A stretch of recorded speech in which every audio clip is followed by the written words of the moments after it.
we're already in a situation where last winter, it's estimated 15,000 people died of fuel poverty. And with the bills expected to triple this winter, the logical consequence of what these increases are going to mean for millions of people is just destitution, I mean, there's already an estimated 4.2 million households in fuel poverty. And I read this morning... But James, no one denies the scale of the problem, but why is people simply not paying their bills? Why is that the solution? Isn't this about government doing more? Isn't this about the people in charge stepping in to help people rather than simply refusing to pay?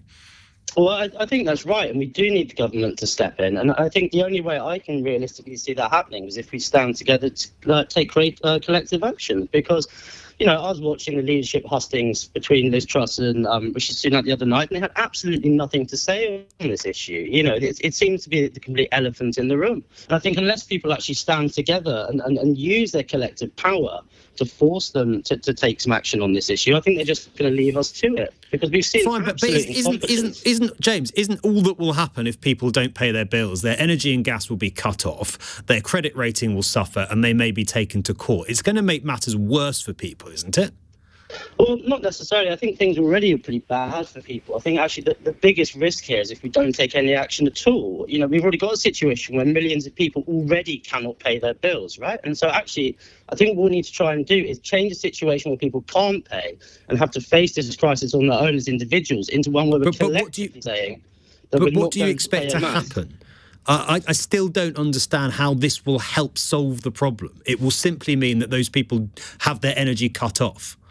No, I don't think it does. So what the energy companies do in the event of non-payment isn't try and cut people off. There's a long pathway they have to follow, which is giving people opportunities to pay, trying to organise repayment plans, trying to give multiple warnings. There's multiple steps before people are cut off. And in fact, what they tried to do is move people to prepayment meters. Now, that's already happening for millions of people.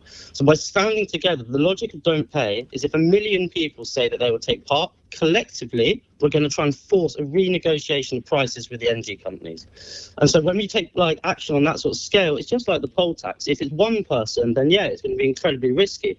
But if it's millions of people standing together, and that's the situation we already face anyway, millions of people cannot afford to pay their bills this winter. So by trying to take this action collectively, we can put leverage by the amount of people we have to force the energy companies to go to government and say we need to take action on this issue. And I don't see any other way the government are going to be compelled to take action,